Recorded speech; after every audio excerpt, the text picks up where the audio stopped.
दोस्तों द्वारा धोखा दिया गया था। हालांकि वह एस रैंक था, फिर भी वह एक फेलियर था। उसका असैसिन क्लास खराब था। जब सबसे शक्तिशाली एस रैंक बॉस प्रकट हुआ, उसे बेट के रूप में इस्तेमाल किया गया। लेकिन जब उसने पाया कि बॉस बोल सकता है और अर्थ को नष्ट करना चाहता है, तो असैसिन ने अकेले ही पूरी ताकत लगा दी। अंत में बॉस अपनी दुनिया में लौट गया, लेकिन लड़का मरने वाला था। तभी उसके सामने एक सिस्टम प्रकट हुआ और वह समय में पीछे चला गया। उसकी प्यारी बहन अभी भी जिंदा थी और यह कहानी अब धीरे धीरे सोलो लेवलिंग जैसी बनने वाली है। अब उसे अपनी बहन की बीमारी को बचाने के लिए एक एडवेंचरर बनना था। घर लौटते ही सिस्टम फिर से उसके सामने आया। उसे 10 हिल डैशेस, 20 पुलअप्स और 30 लोगों को ग्रीट करने को कहा। उसने तुरंत लोगों को ग्रीट करने का काम शुरू किया। क्या जापान या कोरिया में ग्रीटिंग से जुड़ी कोई समस्या है? जल्द ही उसने दौड़ना शुरू किया और पुलअप्स करके खत्म किया। सब पूरा करने के बाद वह सीधे लेवल 3 पर पहुंच गया। उसी दिन उसने एडवेंचरर बनने के लिए रजिस्टर किया। वह सच में लेवल 3 था। ये कुछ ऐसा था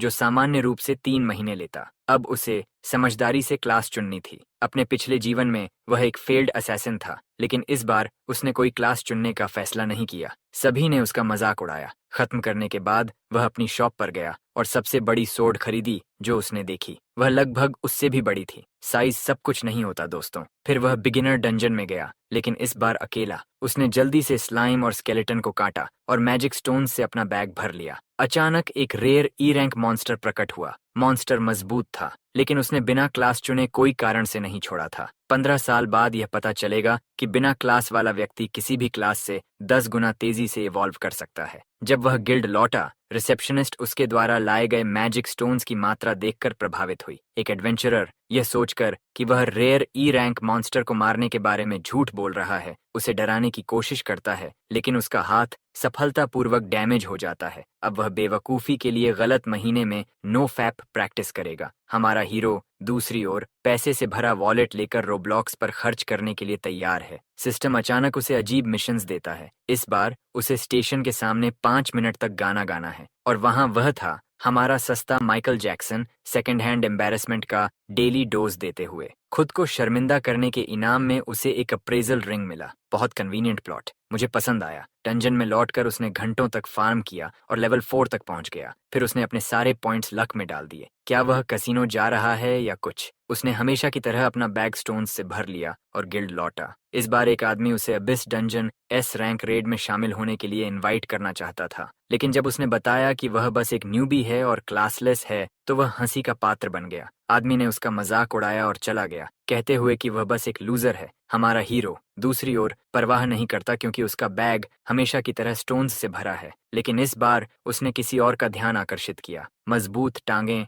जैसे किसी कंस्ट्रक्शन वर्कर की एक हॉट रेड हेड उसे ग्रीट करने आई। वह उसके क्लासलेस होने में बहुत इंटरेस्टेड थी। सोच रही थी कि इसके पीछे कोई हिडन एडवांटेज जरूर होगा, लेकिन यह एक स्टेट सीक्रेट जैसा है और उसे उसका केयरफुल और क्लेवर होना पसंद आया। वह एलिस टागी थी, कार्नीलियन रेज क्लैन की एक एस रैंक एडवेंचरर। रिसेप्शनिस्ट भी हैरान थी कि लड़का हमेशा परेशानी के बीच में रहता है। एलिस उस आदमी की तरह उसे भी अबिस डंजन में शामिल करना चाहती थी। ताकोयाकी पूछता है कि क्या यह ठीक है, भले ही वह क्लासलेस हो, और वह कहती है कि जब तक वह स्ट्रांग है उसका स्वागत है। लड़का उस मीम जैसा है, बेहद सस्पिशियस, लेकिन कुछ साबित नहीं कर सकता। अंत में वह लड़की का प्रस्ताव स्वीकार करता है। रेडहेड के लिए हम क्या नहीं करेंगे, है ना? उसने यह भी कहा कि वह उसे डी रैंक डंजन में प्रवेश की परमिशन भेजेगी। सस्पिशियस मीम फिर से। अचानक क्लर्क ने कहा कि वह पेमेंट प्रोसेस करेगी। रेडहेड प्रभावित हुई कि उसने बिगिनर डंजन से ही 90,000 क्वांजास कमा लिए। जेब भरी होने के कारण उसने पहले ही उस गोल्ड डिगर को जीत लिया जो उससे स्वीट्स खरीदने को कहने लगी। तो चलो डी रैंक डंजन की ओर। हालांकि उसने ठंड के कपड़े पहने थे, उसे उम्मीद नहीं थी कि एयर कंडीशनिंग 16 डीजी पर सेट होगी। अचानक पहला डी रैंक मॉन्स्टर सामने आया। अब फार्मिंग का समय है। दोनों एक फियर्स बैटल में जाने वाले थे,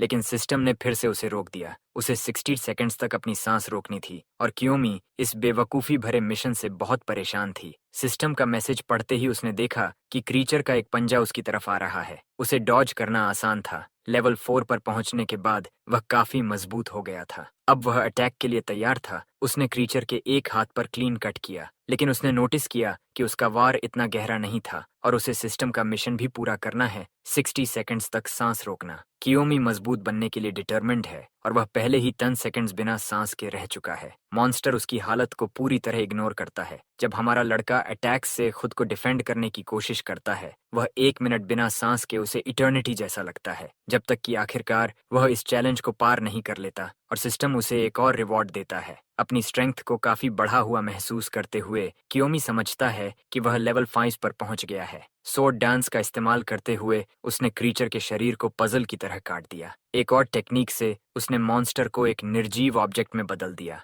और बर्फ में एक बड़ा कारकेस छोड़ दिया। इसके साथ उसने एक नई स्किल भी पाई, आइस बैरियर, जो एक्सेसिव कोल्ड से बचाती है, जिससे इस डंजन को एक्सप्लोर करना आसान हो गया। लेकिन उसका आखिरी सिस्टम टास्क बहुत कठिन था। उसे लगा डिफिकल्टी एडजस्ट हो रही है, क्योंकि वह कुछ सेकंड्स तक खड़ा रहा। उसका शरीर लगभग बर्फ से ढक गया था, इसलिए हमारा लड़का फ्रोजन डिजर्ट में आगे बढ़ता रहा जब तक उसने वहां रहने वाले एक रैबिट को चेस करना शुरू नहीं किया, एक लेवल ई क्रीचर। आखिरकार वह अटैक करने के लिए काफी करीब पहुंच गया, लेकिन जैसे ही उसने वार किया, रैबिट ने उसे पूरी तरह डॉज कर लिया। इतना ही नहीं, क्रीचर ने उसकी स्लो गति का मजाक भी उड़ाया। ये जानते हुए कि वह उसे पकड़ नहीं पाएगा, उसने रैबिट को इग्नोर करने का फैसला किया, क्योंकि उसने पहले ही कई मैजिक स्टोन्स कलेक्ट कर लिए थे। एक हॉट बेवरेज पीते हुए वह सोचने लगा कि शायद यह काफी है। एलिस के इनविटेशन के लिए वह और भी ग्रेटफुल महसूस करता है, क्योंकि उसने वहां बहुत एक्सपीरियंस पॉइंट्स हासिल किए। इसके अलावा वह बेहद खूबसूरत भी है। हमारा लड़का इसके बारे में सोचने में अभी कंफर्टेबल नहीं है, लेकिन इस फैक्ट को इग्नोर करना बहुत मुश्किल है। ड्रिंक खत्म करने के बाद उसने तय किया कि वह उस दिन जितना हो सके एक्सप्लोर करेगा। तभी उसे एक डिस्पेयर भरी चीख सुनाई दी। उसके पास ही एक एडवेंचरर को बुरी तरह पीटा जा रहा था। उसके कुछ साथी पहले ही टी शर्ट प्रिंट बन चुके थे। उस ग्रुप में अब सिर्फ एक लड़की बची थी, जो खुद को डिफेंड नहीं कर पा रही थी। उसके सामने एक बड़ा और खतरनाक रैबिट था।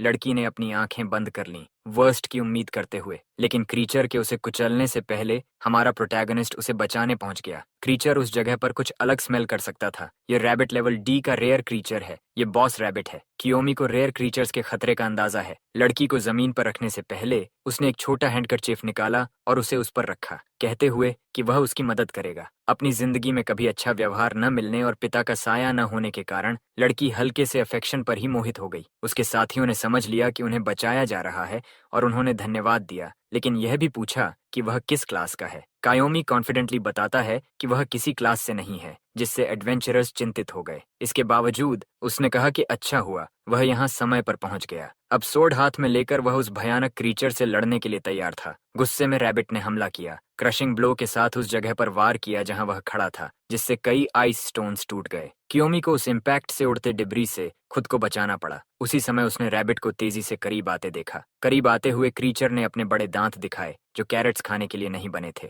कियोमी मुश्किल से उस बाइट से बचा, जो जानलेवा हो सकता था। ये रेयर मॉन्स्टर सच में बहुत खतरनाक है, इसलिए उसे बेहद सावधान रहना होगा। जैसे जैसे लड़ाई लंबी चलती है, रैबिट और ज्यादा फ्यूरियस होता जाता है। उसके पैरों की ताकत कमाल की है, जो उसे बड़े जंप्स लेने में सक्षम बनाती है। पहले कियोमी ने अपने बोनस पॉइंट्स को अटैक पावर में डाला था, ताकि ऐसे मॉन्स्टर्स का सामना कर सके। फिर वह अपनी स्किल्स का इस्तेमाल करके उसे पूरी तरह काट देगा। उसका पहला वार रैबिट पर सीधा लगा। उस पावर की चमक से क्रीचर की आंखें चकाचौंध हो गईं, क्योंकि वह इसे सह नहीं सकता था। बर्फ लाल हो गई और वह लड़की जो बचाई गई थी, किनारे से सब देख रही थी। हमारे प्रोटैगनिस्ट की एबिलिटी से और ज्यादा मोहित होती जा रही थी। दूसरे एडवेंचरर्स पूछते हैं कि बिना क्लास वाला कोई स्वॉर्ड स्किल्स कैसे इस्तेमाल कर सकता है। कियोमी अपनी एबिलिटीज छुपाने का इरादा नहीं रखता, लेकिन उन आदमियों के सवालों को पूरी तरह इग्नोर करते हुए वह लड़की के पास गया और पूछा कि क्या वह खड़ी हो सकती है। ये समझते ही कि वह उससे बात कर रहा है, लड़की इतनी शर्मिंदा हो गई कि बोलना भूल गई। हकलाते हुए उसने कुछ बेकार बातें कहने की कोशिश की और कियोमी ने पूछा कि क्या वह हीलर है। अगर हाँ, तो उसे अभी दूसरों को हील करना चाहिए। महिला निराश हो गई, क्योंकि वह प्रोटैगनिस्ट से कुछ और उम्मीद कर रही थी, जबकि वह अपने साथियों को हील कर रही है। कियोमी उस पैसे के बारे में सोच रहा है जो वह कमा रहा है, सब अपनी बहन का इलाज करने के लिए। एक एडवेंचरर ने कभी उम्मीद नहीं की थी कि उसकी जिंदगी में एक हीलर और एक क्लासलेस व्यक्ति उसकी मदद करेगा। कियोमी ने महसूस किया कि हीलर की असली कीमत ऐसे हालात में ही सामने आती है, लेकिन उन लोगों ने उसे तुच्छ समझा, कहते हुए कि वह अपने काम में बहुत स्लो है। मेज ने कहा कि उसने उसे इसी काम के लिए टीम में रखा है, इसलिए उसे यूजफुल होना चाहिए। लड़की ने आसानी से उनकी हेल्थ रिस्टोर कर दी। कियोमी समझ गया कि ये लोग अभी भी हीलर की वैल्यू नहीं जानते, क्योंकि वे उसे डांटते रहे और टीम से निकालने की धमकी देते रहे। लड़की इमोशनली टूट गई थी इस तरह के व्यवहार से। तभी कियोमी उस एडवेंचरर के पास गया और गंभीरता से उससे लड़की को टीम से निकालने को कहा। वह तुरंत दुखी हो गई, सोचते हुए कि वह सच में बेकार है, लेकिन कियोमी ने कहा कि उसे अपनी पोटेंशियल इस जगह बर्बाद नहीं करनी चाहिए और उसके साथ जुड़ना चाहिए। लड़की, जो पहले ही उस पर मोहित थी, अब और इमोशनल हो गई। उसने इसे प्रपोजल समझ लिया, लेकिन कियोमी ने साफ किया कि वह गलत समझ रही है। उसने अपना हाथ बढ़ाकर कहा कि एक दिन वह सबसे स्ट्रॉन्ग एडवेंचरर बनेगी और पूछा क्या वह इस बात पर विश्वास कर सकती है। ये सुनकर लड़की को लगा कि वह बाकी लोगों से अलग है। उसने उसकी बात पर विश्वास करने का फैसला किया, बल्कि उससे भी ज्यादा उसने उस पर भरोसा करने का निश्चय किया। जवाब मिलने पर कियोमी ने उसे उस पर भरोसा करने को कहा और तुरंत अलविदा कह दिया, यह कहते हुए कि उसे अर्जेंट काम है। लड़की अकेली रह गई, पूरी तरह कंफ्यूज्ड। एडवेंचरर बिल्डिंग में लौटकर रिसेप्शनिस्ट ने पूछा कि क्या ये मैजिक स्टोन्स फ्रोजन शैडो से लाए गए हैं, क्योंकि यह उसे क्लास ई प्रमोशन के लिए काफी है। यह सुनकर हमारा लड़का बहुत एक्साइटेड हो गया, क्योंकि अब वह बिना इनवाइट के डी लेवल डंजन्स में जा सकता है। रिसेप्शनिस्ट के लिए यह पहली बार था कि उसने किसी क्लासलेस को प्रमोट होते देखा। अब उसे नोविस की तरह ट्रीट नहीं किया जाएगा। कियोमी ने महसूस किया कि उसकी प्रोग्रेस बहुत अच्छी है और पैसे भी संतोषजनक हैं। उसने नात्सु के लिए गिफ्ट लेने का सोचा और कई स्वीट्स खरीदे। डोर नॉक करते हुए एक नर्स ने देखा कि वह बहुत सारी मिठाइयां लाया है। अंदर नात्सु गहरी नींद में थी। उसे सोते देख वह मुस्कुराया और धीरे से उसके सिर पर हाथ फेरा, सोचते हुए कि इस बार वह सब कुछ अलग करेगा। वह उसे मरने नहीं देगा और इसके लिए सब कुछ जुटा रहा है। डंजन में मिली हीलर उसके लिए बहुत लकी थी, क्योंकि उसकी पावर्स उसकी बहन के इलाज में काम आएंगी। अपार्टमेंट के मिनी फ्रिज में स्वीट्स रखते समय उसे पता चला कि जगह कम है। उसने सोचा कि आधी मिठाइयां खुद खा लें। रूम से गुजरते हुए नर्स ने सोचा कि उसने मिठाइयां खुद के लिए खरीदी हैं। उसी दिन कियोमी अस्पताल के बाहर एक व्यक्ति को कॉल करने गया। उसने अपना परिचय दिया और महिला ने कहा कि उसका कॉल अनएक्सपेक्टेड था। कियोमी ने कहा कि उसने उसका दिया टास्क पूरा कर लिया है। एलिस प्रभावित हुई कि उसने बिना क्लास के डंजन क्लियर किया। उसने उसकी मदद के लिए धन्यवाद दिया। एलिस ने पूछा कि क्या उसे और डंजन्स के बारे में जानने में इंटरेस्ट है, लेकिन कायोमी ने मना कर दिया। वह एक व्यक्ति को ट्रेन करना चाहता है और एलिस के पास बहुत कॉन्टैक्ट्स हैं। उसने कहा कि वह एक प्रॉमिसिंग हीलर है और उसे ऐसी टीम में रखना चाहता है जिसमें नेक्रोमैंसर भी हो। एलिस इंटरेस्टेड हुई और कहा कि उसका तरीका बहुत अलग है। कियोमी ने कहा कि इससे चीजें ज्यादा इंटरेस्टिंग होंगी, क्योंकि इन दोनों क्लासेस में सिनर्जी है। लोग अभी नहीं जानते, लेकिन हीलर बहुत तेजी से ग्रो कर सकता है। एलिस ने कहा कि वह मदद करेगी, लेकिन बदले में कियोमी उस पर एहसानमंद रहेगा। हीलर से किया वादा याद करते हुए उसने एलिस पर भरोसा किया। कॉल खत्म होने के बाद एलिस सोचती रही कि यह लड़का बहुत इंटरेस्टिंग है। अगले दिन एडवेंचरर बिल्डिंग में रिसेप्शनिस्ट ने उसे क्लास ई सर्टिफिकेट दिया और बधाई दी। कियोमी ने उसे शांति से लिया। उसकी कोल्ड नेचर देखकर रिसेप्शनिस्ट प्रभावित हुई। उसने कहा कि क्लास बढ़ाना बहुत बड़ी बात है और कई लोग बीच में ही हार मान लेते हैं, लेकिन उसे नहीं पता कि पिछले जीवन में वह एस क्लास था। तभी एक व्यक्ति अंदर आया जिससे हंगामा मच गया, क्योंकि उसके हाथ बंधे थे। ऐसे 3 लोग थे, सभी क्लास डी एडवेंचरर्स, जिन्हें वोरेशियस कहा जाता है। उन्होंने कई क्राइम्स किए थे, इसलिए लोग उनसे डरते थे। रिसेप्शनिस्ट ने कहा कि उनके लिए लीडर चुनना आसान नहीं है और अब यह समस्या उसके लिए भी मुश्किल हो गई है। सबको चौंकाते हुए कियोमी ने यह काम लेने की पेशकश की। उसने कहा कि कोई भी ऐसा काम करने से डरता है, लेकिन कियोमी ने कहा कि यह ठीक है, जबकि वह सोच रहा था कि यह काम फाइनेंशियली फायदेमंद होगा और उसे पता है कि इन गुंडों को कैसे संभालना है। उसकी बात सुनकर रिसेप्शनिस्ट ने उस पर भरोसा किया। उसे एक कॉन्ट्रैक्ट दिया गया और उसे अपनी जिंदगी के बारे में खुद फैसला करने दिया गया। उन गुंडों के गले में एक तरह का कॉलर लगा हुआ था। ये कॉलर्स शॉक देने में सक्षम थे और इनका कंट्रोल हमारे प्रोटोगोनिस्ट को दिया गया था। उसे बस अपने ब्रेसलेट का बटन दबाना था। भले ही वे क्रिमिनल्स हैं, अगर उनमें टैलेंट है तो वे एडवेंचरर के रूप में काम कर सकते हैं। हमारे लड़के को जरूरत पड़ने पर ब्रेसलेट इस्तेमाल करने को कहा गया। एक क्रिमिनल ने यह सुनकर कहा कि वे भी इंसान हैं और उनके राइट्स हैं। उसके साथी ने उसे चुप रहने को कहा। हमारे प्रोटैगनिस्ट के पास आकर उसने उसका नाम पूछा। कियोमी ने अपना लास्ट नेम एकी बताया और कहा कि यह उनकी आखिरी बातचीत होगी। उनके हैंडकफ्स खोल दिए गए। क्रिमिनल्स ने कहा कि इस बार सुपरवाइजर बहुत टॉलरेंट है, वे डंजन में जाने वाले हैं। डीप हेल उसका नाम है, एक लेवल डी डंजन। बहुत गर्म और लावा से भरा हुआ। बैंडिट्स को समझ आया कि यह एक कठिन काम है,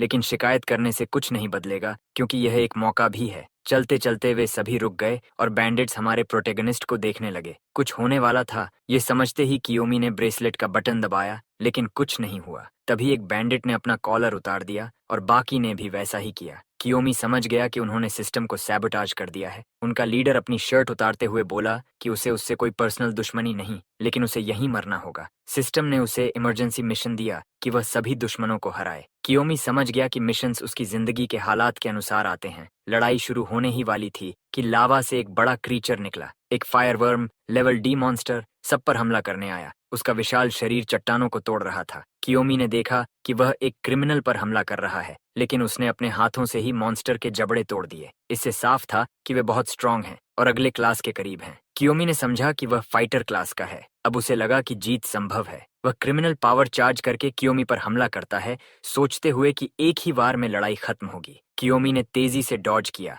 लेकिन उसके पंच से चट्टान पूरी तरह टूट गई। बाकी क्रिमिनल्स किसी और चीज में लगे थे। एक ने जमीन से एक ब्रीफकेस निकाला जिसमें इक्विपमेंट था। सब पहले से प्लान किया गया था। अब हथियारों के साथ उन्हें लगा कि उन्हें हराना मुश्किल है। कियोमी ने सोचा कि मैजिक स्टोन्स की सच्चाई एक दिन सामने आएगी। उसने यह भी देखा कि फाइटर क्लास इक्विपमेंट के साथ कंपैटिबल नहीं होता। उसने आसानी से अटैक ब्लॉक किया, लेकिन फाइटर्स की ऑफेंसिव पावर बहुत ज्यादा थी। तभी एक बॉल्ड आदमी उसकी तरफ तेजी से आया। कियोमी ने स्वॉर्ड से उसका सामना किया, लेकिन उसकी आर्मर बहुत मजबूत थी। डैमेज नहीं हुआ, इसलिए कियोमी ने दूरी बनाई। फाइटर क्लास बहुत खतरनाक है, लेकिन उनकी कमजोरी इक्विपमेंट प्रोफिशिएंसी है, इसीलिए कियोमी के पास जीत का मौका है। उसने बुल कट हेड को टारगेट किया, जो तैयार नहीं था। उसने जल्दी से अटैक ब्लॉक कर लिया। क्रिमिनल ने सोचा कि यह उसका मौका है बैकग्राउंड कैरेक्टर बनने से बचने का, और वह हमारे लड़के पर गुस्से और क्रूरता से हमला करने लगा। लेकिन कियोमी के रिफ्लेक्सेस बहुत तेज थे। उसे डॉज करना आसान था। उसने उम्मीद नहीं की थी कि बॉल्ड आदमी पीछे से पकड़कर उसे दूर फेंक देगा।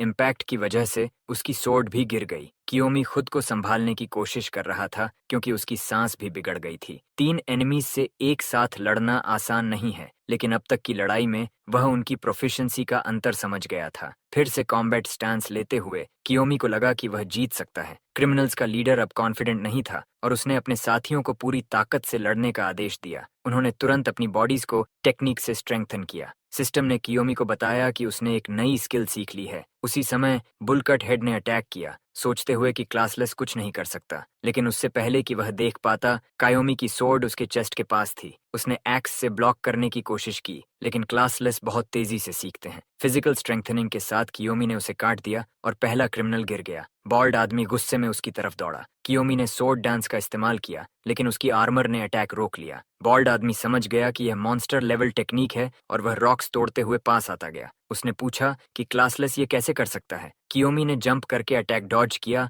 और हवा से परफेक्ट स्ट्राइक किया। अब उसने 2 क्रिमिनल्स को हरा दिया। कियोमी को फिजिकल स्ट्रेंथनिंग स्किल बहुत यूजफुल लगी। बचा हुआ क्रिमिनल डर गया और बोला कि यह वैसा नहीं है जैसा तय हुआ था। उसने अकीरा को पुकारा। तभी बॉल्ड आदमी ने उसका पैर पकड़ लिया, जिससे कियोमी की मूवमेंट रुक गई। आखिरी क्रिमिनल ने मौका देखकर गॉन्टलेट से उसके चेहरे पर वार किया। कियोमी कई मीटर्स दूर जा गिरा। उसकी विजन धुंधली हो गई और सांस लेना मुश्किल हो गया। उसे अपनी बहन याद आई और उसका मिशन भी। वह स्वॉर्ड के सहारे खड़ा हुआ और तय किया कि वह हार नहीं सकता, क्योंकि उसे अपनी बहन को बचाना है। उसने फिर से फिजिकल एनहांसमेंट इस्तेमाल किया और एक ही वार में दोनों क्रिमिनल्स को खत्म कर दिया। अब केवल निर्जीव बॉडीज बचीं और सिस्टम ने बताया कि इमरजेंसी मिशन पूरा हो गया है। रिवॉर्ड में उसे एक छोटी की मिली। तुरंत सिस्टम ने पूछा कि क्या वह उस आइटम का इस्तेमाल करना चाहता है। वहां जो कुछ हुआ उसे देखते हुए उसने तय किया कि वह की को बाद में इस्तेमाल करेगा। डंजन से निकलते समय वह क्रिमिनल्स की बॉडीज भी साथ लाया और उन्हें अथॉरिटीज को सौंप दिया। पुलिस ने पूछा अंदर क्या हुआ,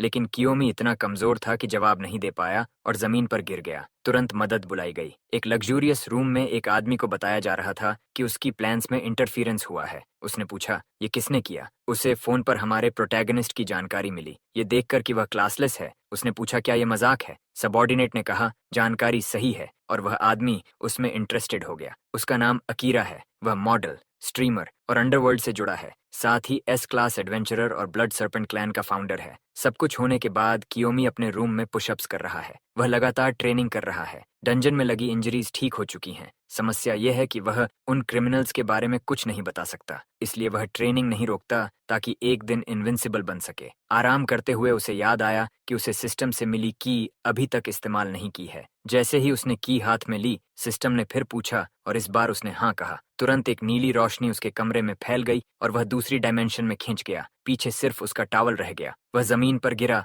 चारों तरफ रेत थी। उसने समझा कि यह बीच या डेजर्ट जैसा है। चारों ओर देखकर उसे एहसास हुआ कि वह सनस्टोन लैबिरिंथ नाम के डंजन में है। बिना तैयारी, बिना इक्विपमेंट और पानी के वह बहुत खराब हालत में था। रेत में गिरने से उसके कपड़े गंदे हो गए थे। उसने चलना शुरू किया, कुछ यूजफुल ढूंढने के लिए, लेकिन वहां चलना बहुत मुश्किल था। गर्मी उसका सबसे बड़ा दुश्मन थी और अभी तक कोई मॉन्स्टर नहीं दिखा। चलते चलते उसने कुछ अलग महसूस किया और नीचे देखा। उसे एक बड़ी मैजिकल स्टोन मिली जो नीली रोशनी दे रही थी। वह हैरान रह गया क्योंकि यह माइनिंग डंजन हो सकता था। उसने तुरंत रेत खोदना शुरू किया। हर बार उसे अलग अलग स्टोन्स मिले। उसके हाथ घायल हो गए और डिहाइड्रेशन बढ़ने लगा। तभी उसे वह मिला जिसकी उसे तलाश थी, लूनर मैजिक स्टोन। ये छोटा मिनरल बहुत कीमती था क्योंकि इससे उसकी बहन के इलाज का रास्ता मिल सकता है। उसने सोचा नहीं था कि वह की उसे यहाँ लाएगी। भविष्य में उसकी बहन की बीमारी मैजिकल वॉर्टेक्स कहलाएगी और इसे ठीक करने का सिर्फ एक ही तरीका है। इस बीमारी को ठीक करने के लिए लूनर मैजिक स्टोन से रेमेडी बनानी होती है। पूरी तरह से क्योर के लिए उसी साइज के 10 स्टोन्स चाहिए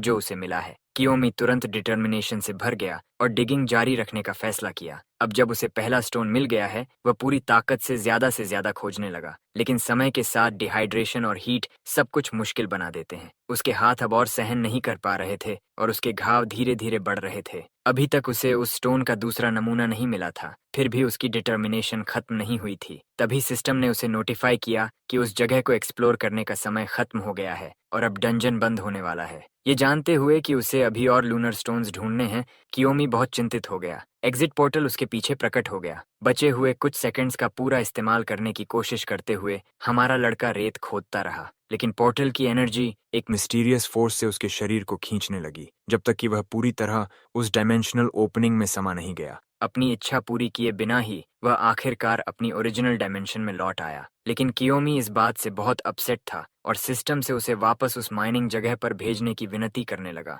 दीवार पर कई बार मारते हुए, अपने घावों के निशान छोड़ते हुए उसने समझ लिया कि वह वापस नहीं जा सकता। हालांकि स्थिति इतनी बुरी नहीं है। कम से कम उसे एक लूनर मैजिक स्टोन मिला है। क्योर के थोड़ा करीब होना बिल्कुल भी आगे न बढ़ने से बेहतर है। उस सारी मेहनत से पूरी तरह एग्जॉस्टेड होकर हमारा लड़का सो गया, ये सोचते हुए कि वह उस डंजन में वापस जाना चाहता है। उसने निष्कर्ष निकाला कि उस की का एक्टिवेशन कंडीशन एक डेंजरस मिशन लेना है। इससे वह तुरंत उठ गया और तय किया कि वह अपने जीवन में आने वाले हर खतरे का सामना करेगा जितनी बार जरूरी हो। बेड पर बैठते ही उसे अपनी पॉकेट में एक स्टिंग जैसा महसूस हुआ। अंदर देखकर उसे एक छोटा एम्बर स्टोन मिला। शुरुआत में यह एक अनआइडेंटिफाइड मैजिक स्टोन था। हमारे लड़के ने वहां से यही 2 स्टोन्स लाए थे। ये क्या है, ये न जानते हुए उसने सोचा कि इसे एनालिसिस के लिए स्पेशलिस्ट के पास ले जाए, लेकिन उसे तुरंत नहाने की जरूरत थी। पानी का उसके हीट से जले हुए हाथों से संपर्क बहुत दर्दनाक था। वह बिल्कुल भी सुखद बात नहीं था। अगले दिन हमारा लड़का फिर से हॉस्पिटल गया। वह अपनी सिस्टर के रूम के दरवाजे पर नॉक कर रहा था और गॉसिप करने वाली नर्स ने देखा कि वह आज भी कुछ लेकर आया है। नात्सु ने बहुत उत्साह से दरवाजा खोला। अपनी उंगलियों पर कई बैंडेजेस के साथ कियोमी ने कहा कि वह उसके लिए गिफ्ट लाया है। इस बार उसने उसे लूनर मैजिक स्टोन से बने पेंडेंट वाला नेकलेस दिया। नात्सु ने गिफ्ट के लिए धन्यवाद दिया। हालांकि उसे वह बहुत सुंदर लगा। उसने कहा कि शायद उसे इसकी जरूरत नहीं है। कियोमी ने पूछा कि उसे इसकी जरूरत क्यों नहीं है। सीधे मुद्दे पर आते हुए नात्सु ने कहा कि यह बहुत टैकी है। थोड़ी देर बात करने के बाद कियोमी ने कहा कि वह काम पर वापस जाएगा, लेकिन रूम से निकलने से पहले वह जानना चाहता था कि क्या उसकी सिस्टर सच में इसे नहीं चाहती। इसकी पुष्टि करने के अलावा उसने उसे काम के लिए शुभकामनाएं दी। नेकलेस अपने गले में पहनकर वह निराश होकर कमरे से बाहर चला गया और नर्स ने फिर देखा कि वह अपने लाए गिफ्ट्स खुद ही रख लेता है। हॉस्पिटल से निकलने के बाद वह इवैल्यूएशन डिपार्टमेंट गया। जैसे ही उसने इवैल्यूएटर को देखा, हमारे प्रोटोगोनिस्ट को वह थोड़ा सस्पिशियस लगा। आदमी ने कहा कि वह ऐसा लग सकता है, लेकिन लेकिन वह अपने काम में बहुत अच्छा है, जिससे हमारा लड़का हैरान रह गया, ये सोचते हुए कि उसकी सोच पढ़ ली गई है। इवैल्यूएटर ने कहा, किसी के पास लूनर मैजिक स्टोन होना बहुत रेयर है, और कियोमी ने पूछा कि क्या वह इसके बारे में कुछ जानता है। किसी भी स्थिति में दूसरे स्टोन को टेबल पर रखते हुए कियोमी ने कहा कि वह इसे इवैल्यूएट कराने आया है, और अप्रेजर तुरंत काम में लग गया। हमारे प्रोटैगनिस्ट को एक इंटरेस्टेड स्माइल के साथ देखते हुए उसने कहा कि यह वास्तव में एक्स्ट्रॉर्डिनरी आइटम है। यह मैजिक स्टोन वेपन्स में मैजिकल इफेक्ट्स जोड़ सकता है। कियोमी समझ गया कि इससे वह अपने वेपन्स को एन्चांट कर सकता है, जो उसके पास्ट लाइफ में बहुत दुर्लभ था। उसी समय अप्रेजर ने उसे चौंका दिया, ये सोचकर कि शायद हमारा लड़का इसे जंक समझ सकता है। किसी भी स्थिति में उसे इस आइटम की रेरिटी को अंडर एस्टिमेट नहीं करना चाहिए, क्योंकि इस स्टोन के जरिए वह अपने आर्मामेंट्स को एन्चांट कर सकता है। द अप्रेजर ने पूछा कि क्या हमारा प्रोटैगोनिस्ट समझता है कि इसका सच में क्या मतलब है, कहते हुए कि उसे फिर कभी काम करने की जरूरत नहीं पड़ेगी। कियोमी वहीं पूरी तरह उदासीन एक्सप्रेशन बनाए रखता है, और अप्रेजर ने पूछा कि क्या उसे यह पसंद नहीं आया, क्योंकि यह एक इनक्रेडिबल पॉसिबिलिटी है। काम न करना वही है जो हर कोई चाहता है। सच तो यह था कि हमारे प्रोटैगनिस्ट ने उन शब्दों का मतलब समझा ही नहीं था। अप्रेजर ने कहा कि यह खास स्टोन एन्चांटेड वेपन द्वारा मारे गए मॉन्स्टर्स की सोल्स को अब्सॉर्ब करता है, उन्हें उसका सबऑर्डिनेट बना देता है, और वह उनकी एबिलिटीज भी ले सकता है। असल में ये क्या करता है, ये उन्हें तब पता चलेगा जब वे इससे किसी वेपन को एन्चांट करेंगे। उसी मोमेंट पर हमारे लड़के को एहसास हुआ कि यह सच में एक्साइटिंग हो सकता है। अप्रेजर ने पूछा कि क्या वह ऐसा कुछ कर पाएगा, और कियोमी ने भरोसा दिलाया कि वह इसे प्रैक्टिस में लाएगा। ज्यादा समय नहीं लगा कि अप्रेजर ने वैसा ही किया जैसा हमारे प्रोटैगोनिस्ट ने तय किया। अब उसे टेस्ट करना है कि उसकी सोर्ड क्या करने में केपेबल होगी। काओमी ने कुछ मोमेंट सोचा, लेकिन उसे ठीक ठीक पता है कि उसे कहाँ जाना चाहिए। एडवेंचरस बिल्डिंग में वह ट्रेनिंग रूम में गया, जहां एक आदमी अगले यूजर को बुला रहा था। जैसे ही हमारे लड़के की आइडेंटिफिकेशन पूरी हुई, उसे रूम में एंट्री मिल गई। इंस्पेक्टर रैंक ई में है और अभी भी बिना क्लास का है, इसलिए उसने मान लिया कि वह बहुत वीक होगा। ऐसा सोचते हुए उसने रूम में अपने एन्चांटमेंट्स का यूज करना शुरू किया, जो उस यंग मैन के लिए सफिशिएंट था। उनके नीचे एक बड़ा मैजिक सर्कल प्रकट हुआ, जो उनकी आंखों को चकाचौंध कर रहा था। छोटे क्रीचर्स भी अपीयर होने लगे। उनका डेंजर लेवल क्लास ई है। शुरुआत में ये मॉन्स्टर्स हार्मलेस लगते हैं और कॉटन कैंडी की तरह उड़ते हैं, लेकिन उनके छोटे शरीर एक बड़ा और डरावना माउथ छुपाते हैं। पहला क्रीचर हमारे प्रोटैगनिस्ट पर अटैक करने ही वाला था, लेकिन उसे कोई खतरा महसूस नहीं हुआ और उसने आसानी से उसे काट दिया। जैसे ही क्रीचर डिफीटेड हुआ, एक मिस्टीरियस एनर्जी सोर्ड से निकलकर क्रीचर के बॉडी की ओर जाने लगी, जब तक कि वह एनर्जी पूरी तरह कियोमी को एनवेलप नहीं कर लेती, जो खुद नहीं समझ पा रहा कि क्या हो रहा है। सब कुछ अब्सॉर्ब होने के बाद उस रूम के इंस्पेक्टर भी हैरान रह गए। सिस्टम ने नोटिफाई किया कि 1 पॉइंट मैजिकल डिफेंस अब्सॉर्ब हुआ है। कियोमी को आखिरकार एहसास हुआ कि उस मैजिक स्टोन के एडवांटेजेस उसकी उम्मीद से भी ज्यादा हो सकते हैं, ये कंफर्म करते हुए कि उसकी मैजिकल डिफेंस 1 पॉइंट बढ़ गई है। इंस्पेक्टर ने हमारे लड़के से पूछा कि अभी क्या हुआ। कियोमी ने उस क्यूरियस आदमी से कहा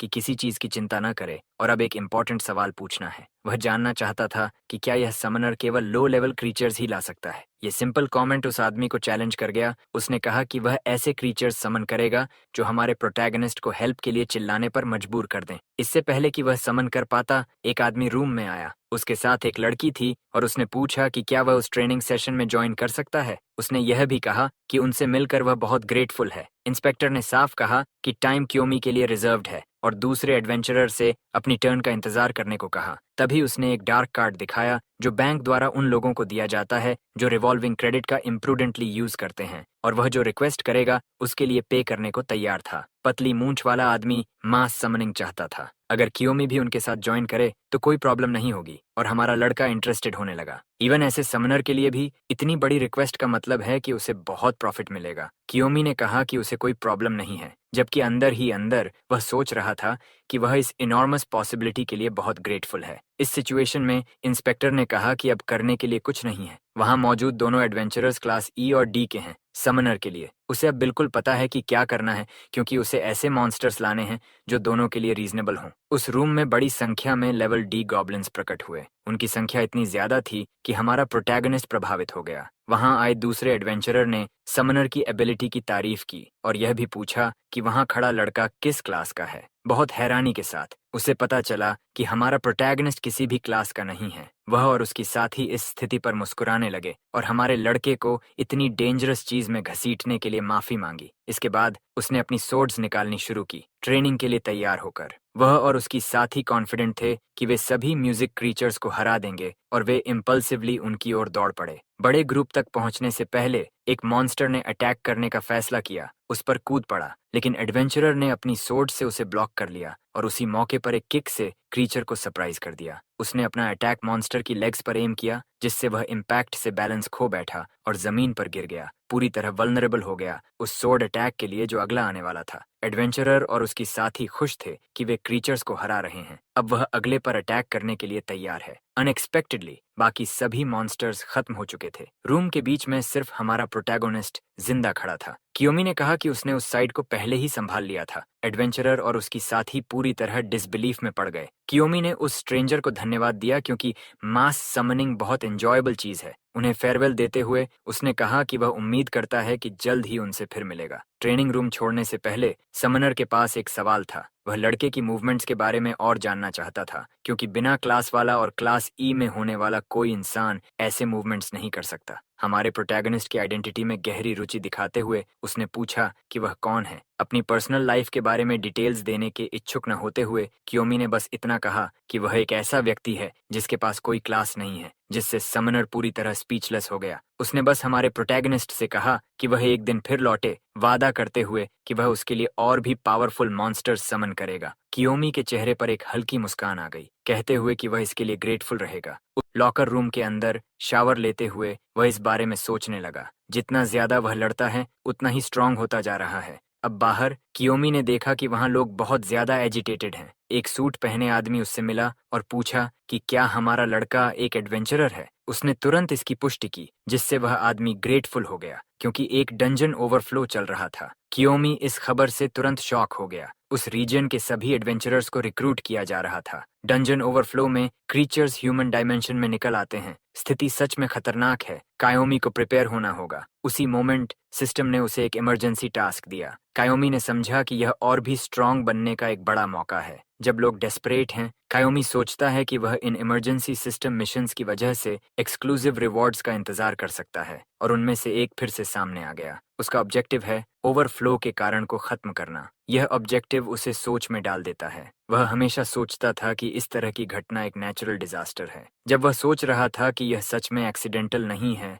तभी एक आदमी ने उससे जल्दी करने और वहां जाने को कहा जहां उसकी जरूरत है। कियोमी ने कहा कि वह ऐसा करेगा, लेकिन उस आदमी को और एंग्शियस छोड़ते हुए उसने पहले अपने सामान को बैकपैक में रखने का ध्यान रखा। उसके शहर शाबुया में केओस और डिस्ट्रक्शन हर जगह फैल रहा है। लोग अपनी जान बचाने के लिए भाग रहे हैं, जबकि मॉन्स्टर्स लोगों को मारने के लिए दौड़ रहे हैं। भीड़ की डेस्परेशन में एक लड़की ठोकर खाकर गिर जाती है। इससे वह क्रीचर्स के लिए एक आसान टारगेट बन जाती है। गॉब्लिन्स में से एक ने इसमें एक बड़ा मौका देखा, सीधे उस लड़की की ओर बढ़ते हुए उसकी जान खत्म करने के लिए तैयार। निराशा के सामने लड़की ने अपनी आंखें बंद कर लीं और चिल्लाने लगी, ये देखे बिना कि क्रीचर का सिर काट दिया गया था। जब उसने फिर से आंखें खोलीं तो उसे एहसास हुआ कि उसकी जान एक एडवेंचरर ने बचाई है। हाय, अभी भी समझने की कोशिश करते हुए कि क्या हुआ, वह कम से कम हमारे प्रोटैगनिस्ट को धन्यवाद दे पाई, उसे सोर्ड्समैन कहकर। इससे कियोमी ने उसे सुधारते हुए कहा कि उसके पास कोई क्लास नहीं है। यह सुनते ही वह तुरंत शॉक हो गई। यह सोचकर कि वह पूरी तरह यूजलेस है,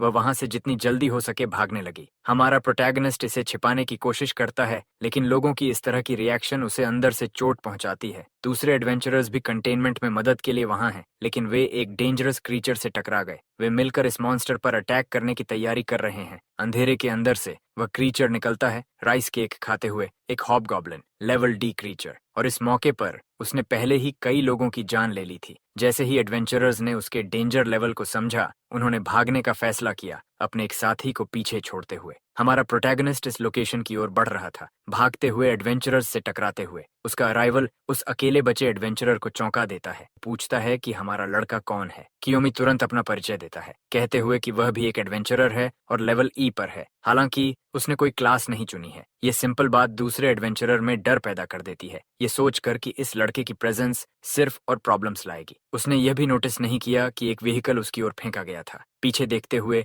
उसे एहसास हुआ कि वह इसके बारे में बहुत कुछ नहीं कर सकता, लेकिन उसकी जीने की इच्छा मजबूत थी और अपनी पूरी ताकत से वह उस ऑब्जेक्ट के रास्ते से कूदकर हट गया। इस सब के दौरान मॉन्स्टर को यह मजेदार लगा। हमारा प्रोटोगोनिस्ट जानता है कि इस मॉन्स्टर के पास बहुत अटैक पावर है, उसका शरीर मजबूत और रेजिलिएंट है, लेकिन क्रीचर का ईयर सेपरेटर सिर्फ दिखाने के लिए है। उसकी थिंकिंग कैपेसिटी कमजोर है। कॉन्फिडेंस से भरे कियोमी ने दूसरे एडवेंचरर से कहा कि उन्हें इसे जल्दी खत्म करना होगा और उसने सहमति दी, यह दिखाते हुए कि उसमें करेज भरपूर है। हमारे प्रोटैगनिस्ट ने कहा कि वह क्रीचर का अटेंशन खींचेगा। जैसे ही उसने अपनी बात खत्म की, वह पूरी स्पीड से दौड़ पड़ा। पीछे छोड़ा गया एडवेंचरर पैनिक में आ गया, सोचते हुए कि वह अकेला रह गया है, लेकिन वह क्रीचर जैसे उस मूवमेंट से हिप्नोटाइज्ड हो गया, तुरंत हमारे प्रोटैगनिस्ट की दिशा में बढ़ते हुए। कियोमी पहले से ही ऐसी ही किसी चीज की उम्मीद कर रहा था, जबकि दूसरा एडवेंचरर इस आउटकम से हैरान था। जैसे ही दोनों दूर जा रहे थे, उसे आखिरकार हमारे लड़के का प्लान समझ आया। वह पीछे से क्रीचर के पास पहुंचने में कामयाब हुआ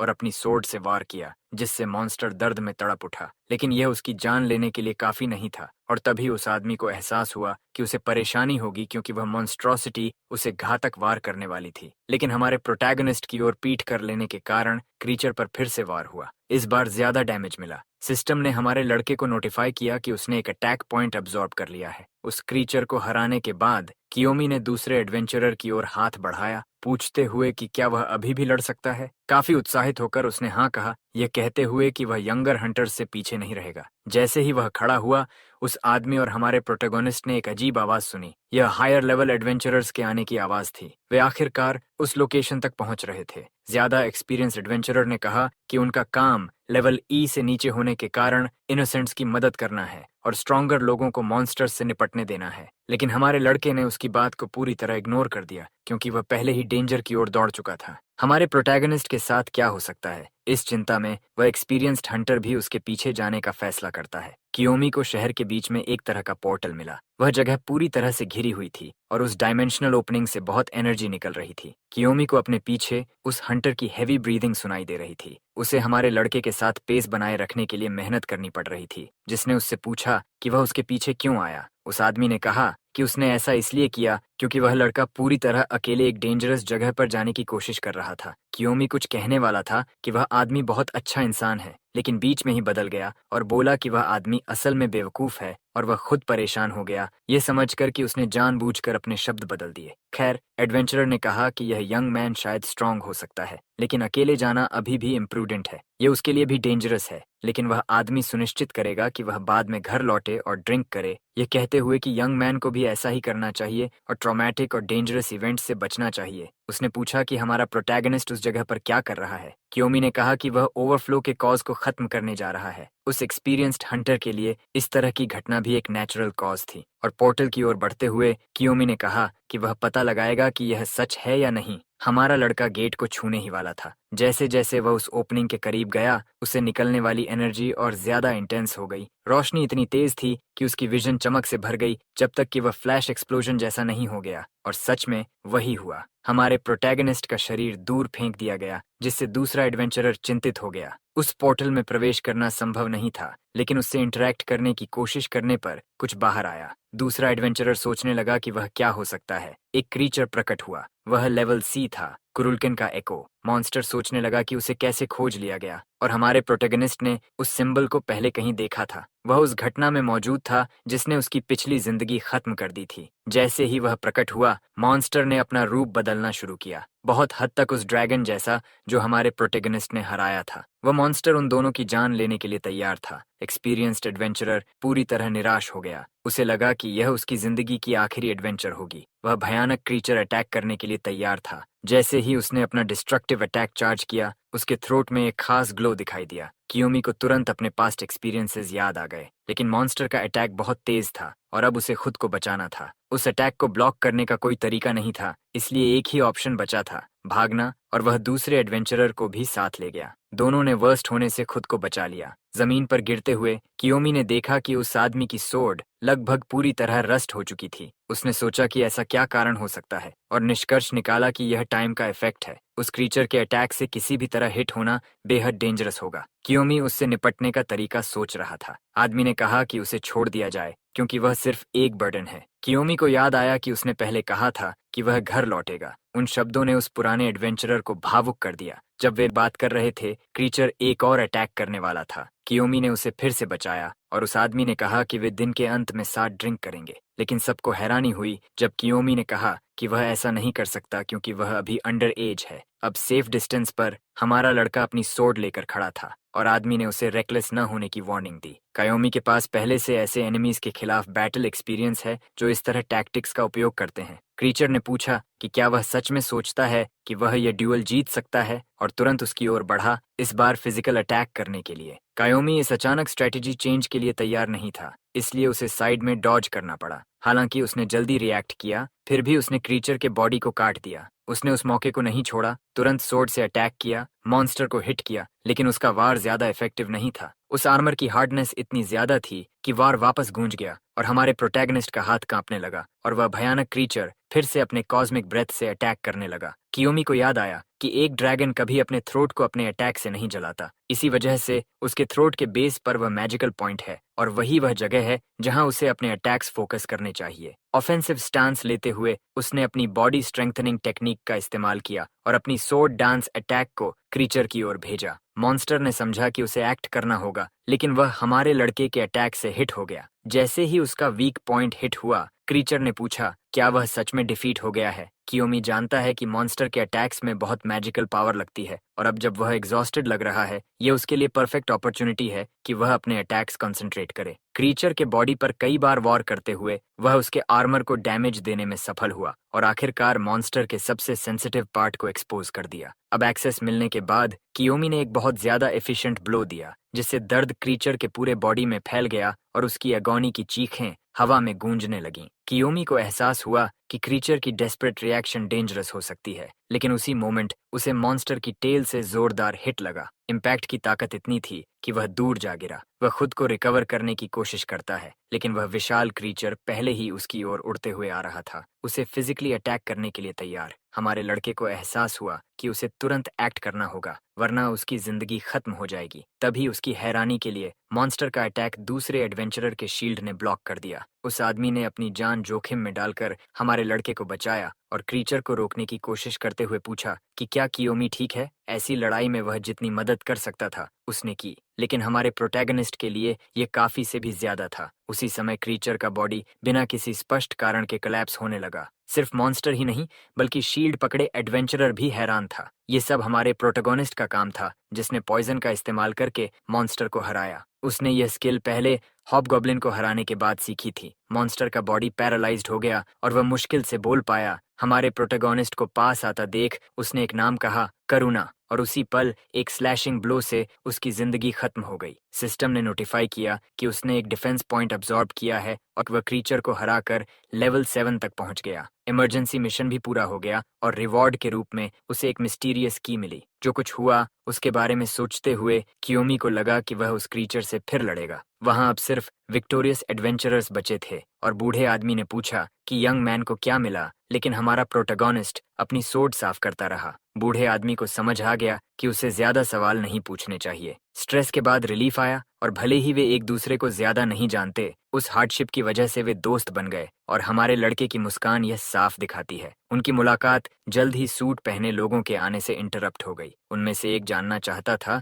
कि क्या वही लोग उस क्रीचर को हराने वाले हैं। इससे पहले कि हमारा प्रोटैगनिस्ट जवाब देता, उसके नए दोस्त ने कहा कि ज्यादातर काम इस यंग मैन ने किया। सूट वाला आदमी हमारे लड़के को पहचान गया, लेवल ई एडवेंचरर जिसके पास कोई क्लास नहीं है। ओवरफ्लो खत्म हो गया और पोर्टल फिर से स्टेबलाइज हो गया। अब वह आदमी जानना चाहता है कि इसके पीछे क्या कारण था। कियोमी ने समझा कि विटनेस के सामने चुप रहना मुश्किल होगा और उसने कहा कि ड्रैगन के डिफीट होने के बाद पोर्टल नॉर्मल हो गया। सूट वाला आदमी इस जानकारी में इंटरेस्टेड हुआ क्योंकि अब तक वे इसे नेचुरल डिजास्टर मानते थे। कियोमी ने कहा कि वह सिर्फ वही बता सकता है जो वह जानता है। फिर अपने नए दोस्त के कंधे पर हाथ रखकर वह वहां से चला गया और जैसे ही वे दूर गए, किसी ने पूछा कि क्या उन्हें जाने देना ठीक है। ब्लाइंडफोल्ड पहने व्यक्ति ने कहा कि वह उनसे इन्फॉर्मेशन निकाल सकता है, ये साफ करते हुए कि वह इसे अनएथिकल तरीके से करेगा। लेकिन सूट वाले आदमी के लिए यह जरूरी नहीं था और वह उनसे पीसफुली मिलना चाहता है क्योंकि वह पहले से जानता है कि हमारे प्रोटैगनिस्ट की एक हॉस्पिटलाइज्ड सिस्टर है। दूसरे एडवेंचरर्स उस आदमी की समझदारी से प्रभावित थे।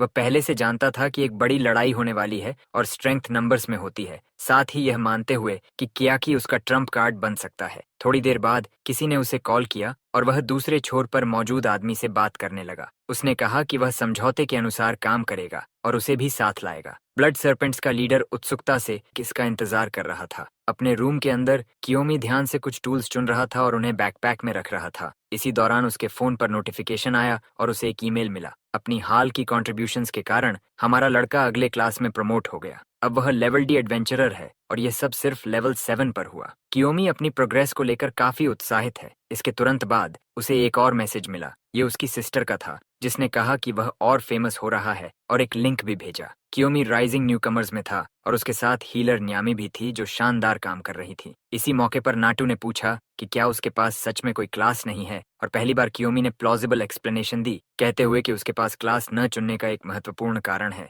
अब प्रॉपरली इक्विप्ड होकर वह माइनिंग डायमेंशन में जाने के लिए तैयार है और उसके हाथ में की है, लेकिन सिस्टम ने कहा कि यह हायर लेवल एडवेंचरर्स के लिए बनी है और हो सकता है उसका लेवल पर्याप्त न हो। यह उसी पर निर्भर है कि वह इसे यूज करना चाहता है या नहीं। ये मैसेज उसे थोड़ी देर के लिए हेजिटेट कराता है, लेकिन उसे अपनी पास्ट लाइफ याद आती है जब वह दूसरों पर बर्डन था और अपनी सिस्टर को नहीं बचा पाया। वह पहले ही काफी मिसफॉर्चून झेल चुका है, इसलिए उसने की यूज करने का फैसला किया। सिस्टम ने इसे अच्छा निर्णय बताया और तुरंत उसके सामने एक पोर्टल प्रकट हुआ। उसका शरीर धीरे धीरे अंदर खींचने लगा और ट्रांसमिग्रेशन के दौरान वह गायब हो गया। अचानक वह एक कासल के हॉल में प्रकट हुआ, गार्ड से घिरा हुआ, जो उस डिमेंशन जैसा बिल्कुल नहीं था जिसकी उसने उम्मीद की थी। कियोमी बहुत हैरान था और उसके सामने एक बूढ़ा आदमी थ्रोन पर बैठा था। यह एल्व्स की दुनिया थी, एक ए रैंक डंजन। थ्रोन को देखकर कियोमी सोचने लगा कि क्या यह सच में डंजन है। वह आदमी, जो किंग लगता था, बोला कि उसे गॉड्स की विल द्वारा यहाँ लाया गया है और उसका नाम जानना चाहता है। कियोमी इस तरह की बात सुनने की उम्मीद नहीं कर रहा था और उसे लगा यह कोई मिशन हो सकता है। फिर भी उसने अपना परिचय दिया और कहा कि वह लूनर मैजिक स्टोन्स खोजने आया है और मैजिकल वॉर्टेक्स डिजीज का इलाज करना चाहता है। उस आदमी की असर्टिवनेस ने उसे चौंका दिया। किंग ने कहा कि अगर वह यही चाहता है तो वह एल्केमिस्ट को आदेश दे सकता है, लेकिन लूनर मैजिक स्टोन उस दुनिया में बहुत वैल्यूबल रिसोर्स है। कियोमी ने तुरंत समझ लिया कि यह फ्री नहीं होगा और पूछा कि क्या उसे कुछ चैलेंजिंग करना होगा। किंग ने कहा कि लड़का जितना दिखता है उससे ज्यादा स्मार्ट है और गॉड्स की विल ने एक इंटरेस्टिंग एडवेंचरर भेजा है। तभी एक मैसेंजर आया और उनकी बातचीत रुक गई। जो वे बात कर रहे थे वह हमारे प्रोटैगनिस्ट नहीं सुन सका, लेकिन किंग यह जानकर हैरान था कि वह बिना क्लास का है और सोल्जर्स भी हेजिटेंट और वरीड थे। उन्हें लगा शायद कोई गलती हुई है क्योंकि यह एक्सपेक्टेड नहीं था। कियोमी ने किंग से पूछा कि क्या कोई समस्या है और थोड़ा शर्मिंदा होते हुए अपनी फ्रस्ट्रेशन छिपाने की कोशिश करते हुए उसने कहा नहीं, यह मानते हुए कि गॉड्स की विल कभी गलत नहीं होती, लेकिन हमारे लड़के के लिए टास्क एक ड्यूअल होगा और उसका ओपोनेंट एक ग्रेट सिनर होगा। उसका क्राइम था अपने ही लोगों पर हमला करना। उस आदमी के एक्शंस ने भारी डिस्ट्रक्शन किया और इनोसेंट्स का मैसेकर हुआ। जब उनसे पूछा गया कि उसने ऐसा क्यों किया तो उसके पास कोई स्पेसिफिक रीजन नहीं था। वह बस अपनी पावर का इस्तेमाल करता था क्योंकि वह उसे पजेस करता था। वह डिजेनरेट अपने हाथों से लाइटनिंग समन कर सकता था और फायरबॉल्स से लोगों पर हमला करता था। इन बातों को याद करते हुए किंग ने कहा कि अपने ही लोगों पर हमला करना एल्व्स के लिए एक सेक्रेड लॉ के खिलाफ है, इसलिए उन्होंने बाहर से किसी को बुलाया। अगर हमारा प्रोटैगनिस्ट ये टास्क एक्सेप्ट करता है तो उसे रिवॉर्ड मिलेगा और कियोमी तुरंत इस प्रपोजल के लिए तैयार हो गया और अग्रीमेंट कंफर्म किया। उसने मैजेस्टी की ओर हाथ बढ़ाया लेकिन कुछ नहीं हुआ। मैसेंजर इस अननोन क्लासलेस एडवेंचरर को लेकर चिंतित था और किंग थ्रोन से उठकर हमारे प्रोटैगनिस्ट का हाथ मिलाता है, ये कहते हुए कि ड्यूअल अगले दिन होगा और तब तक वह शहर फ्रीली एक्सप्लोर कर सकता है। कियोमी को इतना कॉम्प्लेक्स प्लेस उम्मीद नहीं था और वह शहर में लोगों को समझने निकल गया। एक वुमन ने उसे काइंडली रिसीव किया और गाइड बनने की बात कही। कियोमी को यह एक्सपीरियंस काफी अनएक्सपेक्टेड लगा क्योंकि यह कन्वेंशनल डंजन जैसा नहीं था। वुमन ने बताया कि यह सच में डंजन है लेकिन स्पेशल है और 10 साल बाद कोई आउटसाइडर यहाँ आया है। कियोमी एक्सोटिक फ्रूट्स देखकर एंटरटेन हुआ और उसने पूछा पिछले विजिटर का क्या हुआ। वुमन ने सीधे कहा कि वह मर चुका है, जिससे कियोमी को जगह की डेंजर का एहसास हुआ। घूमते समय उन्होंने क्लैपिंग सुनी और स्क्वायर में इवेंट देखने गए। एक एल्फ मैजिक शो दिखा रहा था। उसने स्ट्रेंथनिंग एन्चांटमेंट तैयार किया और फायरबॉल्स बनाकर हवा में फेंके जो एक्सप्लोड होकर पायरो शो बना रहे थे। कियोमी समझ गया कि यह सिर्फ सिंपल फायरबॉल नहीं है। वुमन ने बताया ये टेक्निक एबिलिटी को टेम्पोरेरीली स्ट्रेंथन करती है और रिसेंटली इन्वेंट हुई है। क्लासलेस होने के बावजूद कियोमी ने इसे देखकर सीख लिया और सोचा कि यह बैटल में काम आएगा। शाम तक उसने बहुत कुछ कर लिया था और गाइड से कहा कि वह और सीखना चाहता है। वुमन ने कहा अगर वह अगले दिन सरवाइव करता है तो सीख सकता है, जिससे कियोमी को उसका टोन सस्पिशियस लगा। फिर भी उसने फेयरवेल कहा। अगले दिन वह अरीना की ओर जा रहा था, कॉन्फिडेंट स्टेप्स के साथ, और फाइनली अंदर पहुंचा जहां ड्यूल होना था। कई लोग स्पेक्टिकल देखने आए थे। दूसरी ओर उसका ओपोनेंट लाया गया। उसका साइज देखकर शॉक हुआ। कियोमी ने महसूस किया कि वह वैसा नहीं है जैसा सुना था। प्रिजनर ने गार्ड से पूछा क्या जीतने पर वह फ्री होगा, और तुरंत मैजिक यूज करते हुए एक बड़ा मैजिक सर्कल बनाया। पूरा स्थान डार्कनेस से भर गया और कियोमी ने समझा कि यह टेक्निक टाइम को अफेक्ट करती है। प्रिजनर ने कहा यह फेस्टिवल उसकी ग्रोथ के लिए है, और वह कॉन्फिडेंस से आगे बढ़ा। लाइटनिंग कंट्रोल करते हुए कियोमी को घेर लिया। वाटर मैनिपुलेशन से रेन सिर्फ उसके आसपास हो रही थी, लेकिन कियोमी ने खुद को लिमिट नहीं होने दिया और सोर्ड पकड़ी। तभी क्रिमिनल ने एक और टेक्निक यूज की और एक पर्पल म्यूजिक स्फीयर प्रकट हुई। क्रिमिनल ने अपनी टेक्निक को जमीन पर मारा और वह पूरे प्लेस में फैलने लगी। हमारे प्रोटैगनिस्ट को पता भी नहीं चला कि उसके पैरों के नीचे की जमीन नरम होने लगी और एक फोर्स उसे नीचे खींचने लगी। कियोमी धीरे धीरे धरती में समाने लगा। उसे इस मैजिक का कोई ज्ञान नहीं था, जो उसके लिए एक अननोन टेक्निक थी। निगलते समय उसने अपने हाथों से जमीन को पकड़ने की कोशिश की। सबसे अनएक्सपेक्टेड बात यह थी कि एल्व्स क्रिमिनल के लिए चीयर कर रहे थे। क्रिमिनल ने हमारे प्रोटैगनिस्ट को देखते हुए पूछा कि क्या गलत हो रहा है, कहते हुए कि वह तो अभी अपनी मूव्स शुरू ही कर रहा था और हमारा लड़का एक फूल है जो बेट में फंस गया। किंग पहले से ही सोच रहा था कि यह ह्यूमन के लिए बहुत चैलेंजिंग होगा, लेकिन उसे फर्क नहीं पड़ता क्योंकि मरने वाला उसका कोई नहीं होगा। कियोमी ने समझा कि इस तरह वह रेजिस्ट नहीं कर पाएगा और बॉडी स्ट्रेंथनिंग टेक्निक का इस्तेमाल किया, लेकिन वह काफी नहीं था। तब उसने स्किल एनहांसमेंट का यूज किया और इस बार वह उस मड होल से बाहर निकलने में सफल हुआ। क्रिमिनल भी यह देखकर प्रभावित हुआ और कियोमी खुश था कि उसने यह टेक्निक सीख ली, क्योंकि अब वह उम्मीद से ज्यादा बेहतर मूव कर सकता है। उसने तुरंत अपने एनिमी पर स्वॉर्ड डांस अटैक लॉन्च किया, लेकिन उसके कट्स हवा में जाकर एक बैरियर से टकरा गए। कियोमी इस रिजल्ट से हैरान था क्योंकि वह सिर्फ एक आइस कंस्ट्रक्शन थी। क्रिमिनल पहले ही उसकी रीच से बाहर जा चुका था और बोला कि ह्यूमन मैजिक इतनी दूर नहीं जा सकती। इस बार उसने आइस से भी अटैक किया, लेकिन कियोमी के पास कोल्ड रेजिस्टेंस था जो उसके लिए खतरा नहीं था। फिर भी क्रिमिनल कॉन्फिडेंट रहा। उसने अपना हाथ ऊपर उठाया और कहा कि उसे पावर डिफरेंस समझना चाहिए, और उसके बाद उसने आइस स्टेक्स की बारिश कर दी। वे शार्प प्रोजेक्टाइल्स सीधे हमारे प्रोटैगनिस्ट की ओर बढ़े और उनका इम्पैक्ट बहुत डेवस्टेटिंग था, जिससे काफी डिस्ट्रक्शन हुआ। डस्ट के कारण ऑडियंस कंफ्यूज्ड हो गई और ऐसा लग रहा था जैसे एक आइस सार्कोफेगस बन गया हो। अजीब बात यह थी कि ये लोग उस क्रिमिनल के लिए चीयर कर रहे थे जिसने उनके सीक्रेट लॉज तोड़े थे। क्रिमिनल ने सेलिब्रेट करते हुए कहा कि वह अब फ्री है और किंग से पूछा कि क्या वह अपना वादा निभाएगा। किंग ही एकमात्र व्यक्ति था जो चीयर नहीं कर रहा था, और तभी अचानक वह आइस सार्कोफेगस एक्सप्लोड हो गया, जिससे सब चौंक गए। कियोमी की सोर्ड चमकते हुए बाहर आई और वह एस्केप कर गया। क्रिमिनल प्रभावित था और कायोमी ने समझा कि उसके मसल्स के बावजूद वह फिजिकली स्ट्रांग नहीं है। क्रिमिनल ने ड्यूअल को और इंटरेस्टिंग बताते हुए फिर से स्पेल तैयार किया और कियोमी ने सोचा कि यह एनिमी और भी स्ट्रांग हो सकता है। वह उसके पेस को पकड़ नहीं पा रहा था और सोचने लगा कि कैसे काउंटर अटैक करे। उसे पास्ट लाइफ की एक घटना याद आई जहां एक एल्फ अपनी ही मैजिक से जल गया था और पैनिक में भाग गया था। कियोमी ने समझा कि यही उसका मौका है और उसने तुरंत ऑडियंस की ओर अपनी नजर घुमा दी। क्रिमिनल को यह एटीट्यूड पसंद नहीं आया। उसने कहा कि हमारे प्रोटोगोनिस्ट को डिस्ट्रैक्ट नहीं होना चाहिए, लेकिन उसे उम्मीद नहीं थी कि हमारा लड़का पहले से ही अपने अटैक के बीच में है। बॉडी स्ट्रेंथनिंग इस्तेमाल करने के बावजूद वह अपने एनिमी को हिट नहीं कर पाया। कियोमी ने फिर टेक्निक एनहांस कर लिया। हवा में कूदते हुए उसने अटैक अवॉइड किया और हमारे प्रोटैगनिस्ट को अंडर एस्टिमेट करते हुए कहा कि वह काफी स्किल्ड है, लेकिन अगर यही उसकी पूरी पावर है तो ज्यादा कुछ नहीं हो सकता। उसी मोमेंट हमारे लड़के ने मुस्कुराना शुरू कर दिया क्योंकि क्रीचर के बाल बिना उसे पता चले कट चुके थे। एल्फ को आखिरकार समझ आया कि क्या हुआ है और पहली बार पूरे बैटल में ऑडियंस सच में शॉक्ड थी, जैसे उन्होंने कुछ क्रूल देख लिया हो, और क्रिमिनल गहरे डिस्पेयर में चला गया। कियोमी ने अनुमान लगाया कि हेयर ही वह टूल है जिससे एल्व्स मैजिक कंट्रोल करते हैं। जैसे ही उसने अपने एनिमी के बाल काटे, सनलाइट वापस आ गई और अरीना रोशन हो गया, जो इस बात का संकेत था कि एल्फ की टेक्निक सप्रेस हो गई है। कियोमी आगे बढ़ा, इस बैटल को खत्म करने के लिए तैयार, लेकिन वह एरोगेंट क्रीचर हार मानने को तैयार नहीं था। उसने फिर से अपनी टेक्निक्स इस्तेमाल करने की कोशिश की, लेकिन उसके हाथों में कुछ भी नहीं आया। तभी उसे समझ आया कि उसकी पावर खत्म हो चुकी है। हमारे प्रोटैगनिस्ट का अटैक तेज और प्रिसाइज था,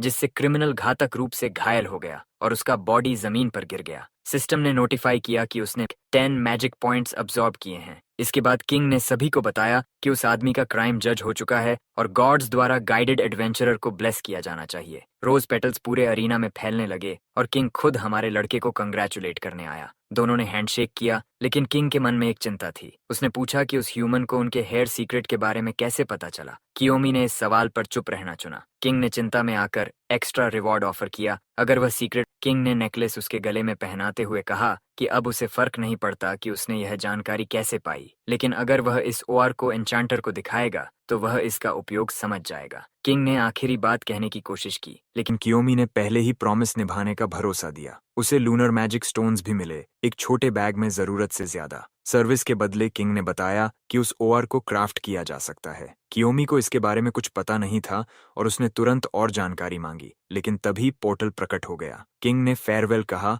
और कियोमी वापस अपने रूम में आ गया, अपने रिवॉर्ड्स के साथ। लेकिन उसे सबसे ज्यादा जरूरत उस इंफॉर्मेशन की थी, क्योंकि वह डिजीज को खत्म कर सकता था। एक मीटिंग में एक आदमी देर से आया और मीटिंग शुरू हुई। स्पेक्टिकल्ड मैन ने पूछा कि क्या वह यहाँ है, और स्क्रीन पर कियोमी ट्रेनिंग करते दिखा। विमेन प्लेफुल हो गईं और कियोमी को कॉल आया। उन्होंने उसे शर्ट पहनने को कहा और उसने माफी मांगी। स्पेक्टिकल्ड मैन ने उसे फ्यूचर टास्क के लिए रिकमेंड किया, जिससे कायोमी क्यूरियस हो गया। स्किल्ड एडवेंचरर्स को रिक्रूट किया जा रहा था, चूंकि उसका नाम एलिस द्वारा सुझाया गया था। वे चाहते थे कि वह भी इसमें भाग ले। यह जानते हुए कि यह सब उससे जुड़ा है, कियोमी ने ऑपरेशन की डिटेल्स जानने की इच्छा जताई। पे स्पेक्टिकल्ड मैन ने साफ कहा कि यह जानकारी कॉन्फिडेंशियल है और उसे सुनिश्चित करना होगा कि कुछ लीक न हो। टैबलेट दिखाते हुए उसने ग्राफ दिखाया और बताया कि यह एडवेंचरर डेथ्स का एनालिसिस है। सबसे तेजी से बढ़ता डेटा वही है जो दूसरे एडवेंचरर्स द्वारा किए गए डेथ से जुड़ा है। यह सुनकर कियोमी सोच में पड़ गया। मैन ने कहा कि यह मानना मुश्किल है, लेकिन सच है, और आगे बोलने ही वाला था कि कियोमी ने खुद कह दिया कि कुछ एडवेंचरर्स जानबूझकर ऐसा करते हैं। रूम में सन्नाटा छा गया और मैन हैरान था कि कियोमी पहले ही समझ गया, जबकि यह इन्फॉर्मेशन पब्लिक नहीं थी। कियोमी ने कहा कि उसने सिर्फ रूमर्स सुने हैं,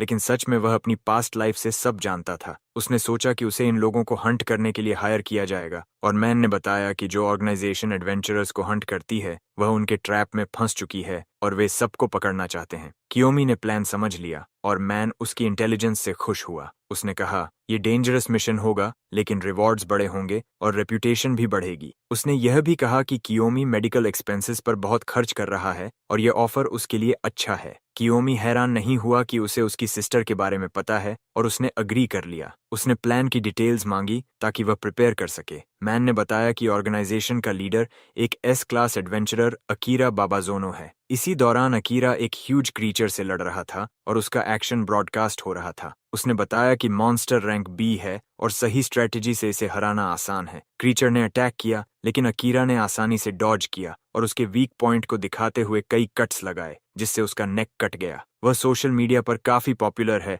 और बाहर फैंस उसका इंतजार करते हैं। वह सबको धन्यवाद देता है, लेकिन कार में बैठते ही उसका बिहेवियर बदल जाता है। वह खुद को कॉमनर्स का आइडल बनना पसंद नहीं करता। उसे मैसेज मिलता है कि ब्लड सर्पेंट्स का प्लान आगे बढ़ रहा है और वह क्यूरियस है कि ब्यूरोक्रेट्स ने किस एडवेंचरर को हायर किया है। डेटा देखते हुए उसे कियोमी की फोटो मिलती है और वह उससे मिलने को उत्साहित हो जाता है। शहर के दूसरे हिस्से में कियोमी फ्लावर्स खरीदता है और अपनी सिस्टर से मिलने जाता है। नर्स नोटिस करती है कि आज का गिफ्ट फ्लावर्स हैं। कियोमी कमरे में जाता है जहां नात्सु बुक पढ़ रही होती है और उसे यह गिफ्ट पसंद आता है। कियोमी ने कहा कि वह अच्छी खबर भी लाया है, बताते हुए कि शायद जल्द ही उसकी कंडीशन का इलाज मिल सकता है। नात्सु इस बात से थोड़ी चिंतित हो गई, क्योंकि डॉक्टर्स ने कहा था कि उसकी डिजीज का कोई क्योर नहीं है। तभी हमारे प्रोटेगनिस्ट ने उसका हाथ पकड़कर कहा कि सब ठीक हो जाएगा। उसने इन शब्दों पर भरोसा करने का फैसला किया और कहा कि वह अपने भाई पर विश्वास करेगी। जब दोनों बात कर रहे थे, बाहर गॉसिपिंग नर्स भावुक हो गई। नात्सु ने कहा कि येलो रोजेस का मतलब फेडिंग लव होता है,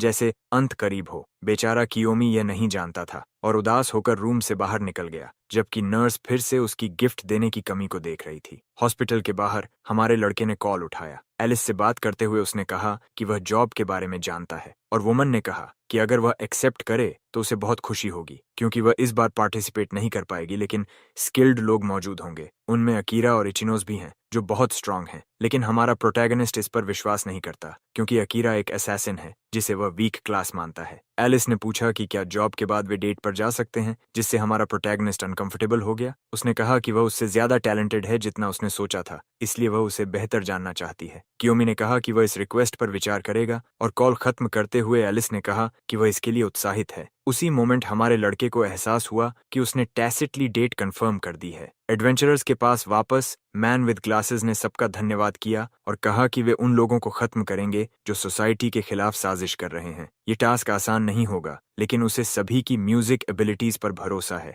और उसने मिशन लीडर के रूप में अकीरा को इंट्रोड्यूस किया जो असैसिन क्लास में एस लेवल पर है। उसने कहा कि वह सभी को प्रोटेक्ट करेगा और गाइड करेगा ताकि सभी सक्सेस हासिल करें। कियोमी क्लैप करते हुए उसे ध्यान से देख रहा था, तभी पीछे से किसी ने उसे चौंकाया और पूछा क्या वह कियोमी आकी है। कंफर्म करने से पहले उसने पूछा कि वह कौन है। उसने कहा कि उसने एलिस के जरिए उसके बारे में सुना होगा। वह इचिनोसा इरू है, एलिस की मेन डिसाइपल और ए लेवल आर्चर। इचिनो उसकी आइडेंटिटी से क्यूरियस थी और उसने साफ कहा कि वह किसी भी एस्पेक्ट में उससे नहीं हारेगी। उसके साथ शिरोटिकी था जो पॉइजन एल्केमिस्ट है। इचिनो ने कहा कि वह नहीं जानती कि उसकी मास्टर ने इतने वीक इंसान को क्यों चुना और उसे सावधान रहने को कहा। तभी सिस्टम ने कियोमी को अर्जेंट टास्क दिया कि वह अकीरा का फोन चुरा ले। ये सुनकर कियोमी कंफ्यूज्ड हो गया क्योंकि उसे इसमें कोई सेंस नहीं दिखा, लेकिन अकीरा पास ही था और उस पर ध्यान दे रहा था। एक क्यूट नाइट ने सभी को ग्रीट किया और ऑपरेशन समझाया कि डंजन के अंदर बिगिनर्स को बेट बनाया जाएगा जिन्हें ट्रेनिंग दी जाएगी और कॉन्फिडेंशियलिटी के कारण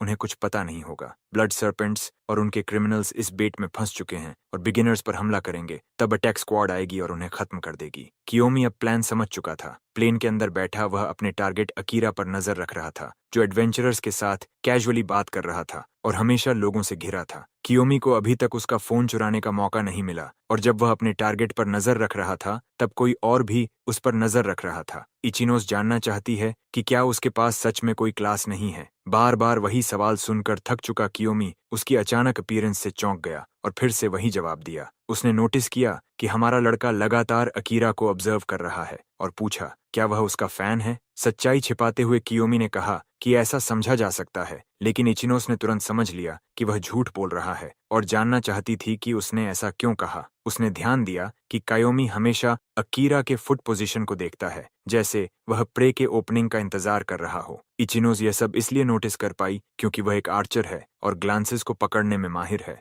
वह जानना चाहती थी कि कियोमी क्या प्लान कर रहा है और बोली कि वह उसकी मदद करेगी क्योंकि यह एलिस का ऑर्डर था। एयरक्राफ्ट लैंड हुआ और एडवेंचरर्स उतरने लगे। अकीरा सबसे आगे था। तभी इचिनो ने जानबूझकर उसे बम्प किया और माफी मांगी और उसी मोमेंट कियोमी ने कराओका समर टेक्निक का यूज कर लिया। उसने दिखा दिया कि वह एक स्किल्ड पिकपॉकेट है और उसे वह मिल गया जो चाहिए था। उसे उम्मीद नहीं थी कि असैसिन वाली उसकी पास्ट लाइफ स्किल यहाँ काम आएगी। सिस्टम मिशन कंप्लीट हो गया और उसे कैट्स पॉ स्किल मिला जिससे वह दूसरों की चीजें लेने में एक्सपर्ट हो गया। इचिनो अब भी अकीरा को डिस्ट्रैक्ट कर रही थी। कियोमी ने नोटिस किया कि फोन वाइब्रेट हो रहा है और उसने उसमें से कॉन्फिडेंशियल इंफॉर्मेशन देखी जिससे उसे असली प्लान समझ आया। फॉरेस्ट में एक पोर्टल है जहां ऑपरेशन होगा। बस वहां पहुंची और एडवेंचरर्स उतर गए। मैन विद ग्लासेस आगे था और बोला कि एनिमी पास ही है और उन्हें खत्म करना है। एडवेंचरर्स एक्साइटेड हो गए, लेकिन उन्हें नहीं पता था कि उनके बीच एक ट्रेटर भी है। सब पोर्टल की ओर बढ़े और इचिनोस ने पूछा कि क्या इन्फॉर्मेशन रिलायबल है। कियोमी ने कहा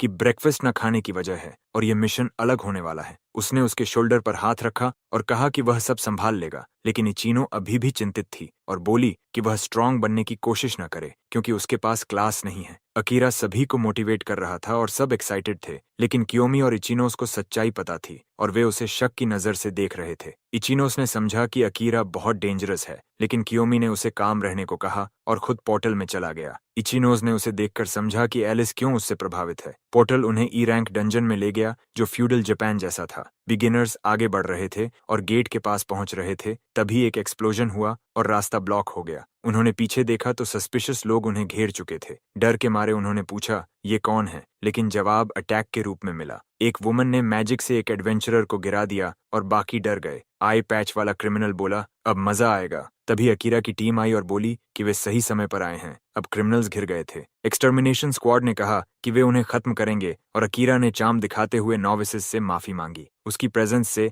वे सुरक्षित महसूस करने लगे। दूसरे एडवेंचरर्स उस एक्स्ट्रा अटेंशन से खुद को अंडर एस्टिमेट महसूस करने लगे। तभी उनमें से एक को अपने पूरे शरीर में कुछ अजीब महसूस होने लगा और तुरंत ही उसके बाकी साथियों को भी भयंकर डिस्कम्फर्ट होने लगा। वे सभी जमीन पर गिर पड़े। उनके शरीर सुन्न हो गए थे। केवल अकीरा ही खड़ा रहा। ये समझ न पाने पर नोविसेस फिर से डर गए क्योंकि क्रिमिनल्स को न्यूमेरिकल एडवांटेज मिल गया था। अकीरा भी उनके बीच था और इस बार उसने अपनी अच्छी इमेज बनाए रखने की कोशिश नहीं की। एक कमजोर एडवेंचरर ने उससे पूछा, क्या हो रहा है? तभी वह उसके सिर पर पैर रखने के लिए तैयार हो गया। अकीरा ने कहा कि असली ईविल वही है जो वीकनेस से जन्म लेता है, और उसने जोर से उस एक्स्ट्रा के सिर पर पैर रख दिया। वहां मौजूद कोई भी उसकी असली नेचर को नहीं जानता था और उसने सभी से ध्यान देने को कहा कि ब्लड सर्पेंट्स का असली फाउंडर वही है। इस अनएक्सपेक्टेड रेवलेशन ने सभी को हैरान कर दिया। अब क्रिमिनल्स के बीच घिरे हुए उन्होंने कहा कि रेजिस्टेंस का कोई मतलब नहीं है। उसी मोमेंट अकीरा ने अपना नाइफ निकाला और पहले आदमी की लाइफ खत्म करने वाला था, उसके मीडियोकर एग्जिस्टेंस का अंत करने के लिए। लेकिन तभी कुछ हुआ जिसने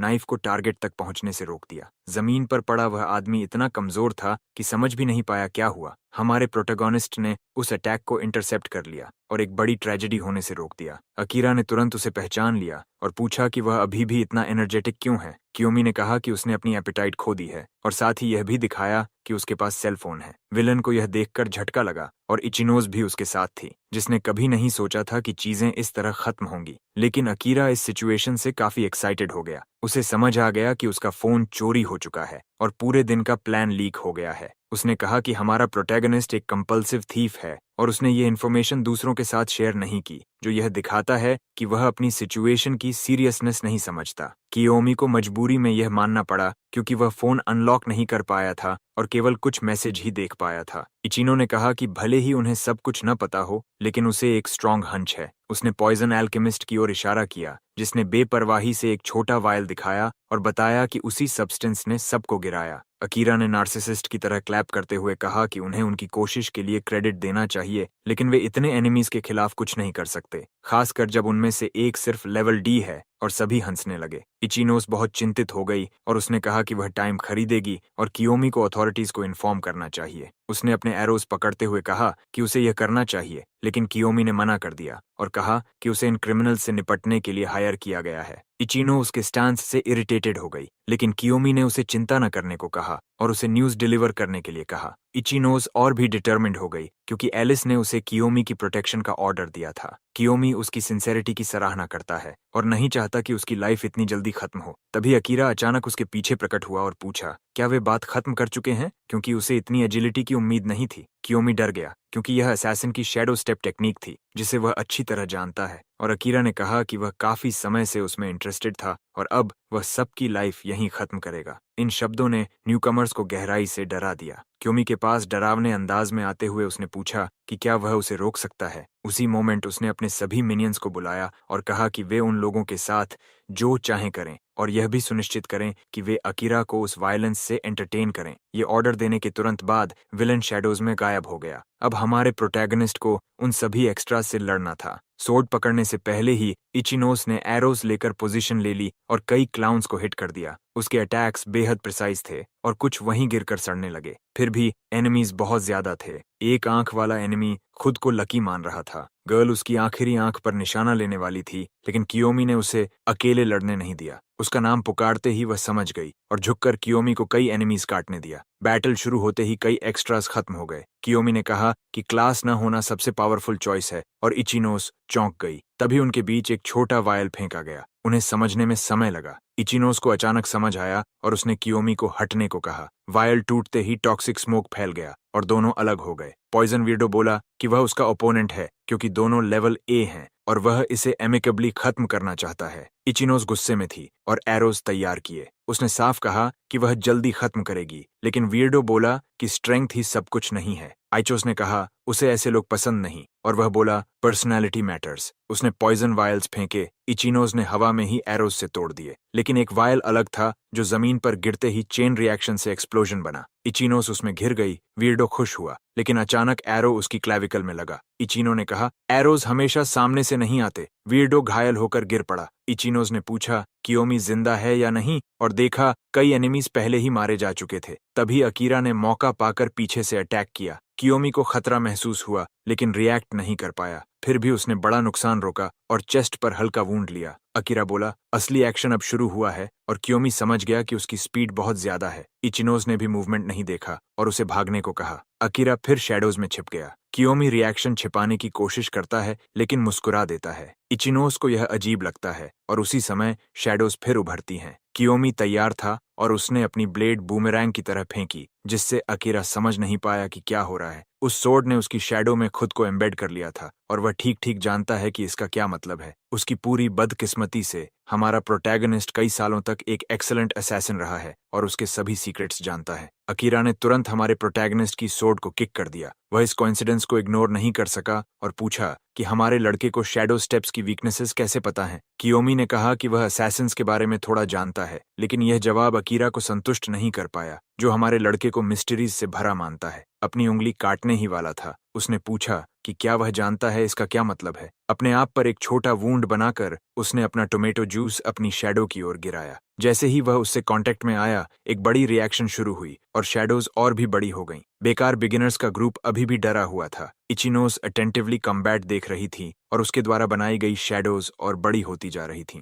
कियोमी ने इस एबिलिटी को डार्क कॉन्ट्रैक्ट के रूप में पहचाना, और जैसा कि वह पहले से सस्पेक्ट कर रहा था, फेमिलियर इंटॉक्सिकेशन के साथ उसका एनिमी एक हायर्ड असैसिन है। एक सरप्राइज अटैक पहले ही उसकी ओर बढ़ रहा था, लेकिन हमारे प्रोटैगनिस्ट ने वर्स्ट होने से रोक लिया। ब्लेड को अपनी फिंगर टिप्स से पकड़ते हुए उसने महसूस किया कि अकीरा अगले 20 सालों में बहुत फेमस होगा और वह उसके सभी ट्रिक्स जानता है। अपने एनिमी को पूरी तरह सरप्राइज करते हुए उसने उसका एक हाथ पकड़ लिया। अकीरा समझ नहीं पाया कि उसे कंप्लीट डार्कनेस में कैसे नोटिस किया गया। हमारे प्रोटैगनिस्ट ने उस मौके का फायदा उठाकर उसे डिसआर्म कर दिया। हालांकि शैडोज के भीतर होने के कारण अकीरा के पास टैक्टिकल एडवांटेज था, लेकिन हमारे प्रोटैगनिस्ट को उस असैसिन से एक नाइफ गिफ्ट में मिला, जिसे उसने डार्कनेस के बीच उड़ रहे एक छोटे क्रीचर की ओर फेंक दिया। वह मॉन्स्टर तुरंत आउट ऑफ कॉम्बैट हो गया। वह एक फेमिलियर था, शैडोज का मैसेंजर। उसके डिफीट होते ही सारी डार्कनेस गायब हो गई और सिर्फ वह वेपन रह गया जिससे मॉन्स्टर को मारा गया था। इचिनोस और बाकी लोगों ने शैडो को गायब होते देखा, लेकिन वे यह नहीं समझ पाए कि ऐसा क्यों हुआ।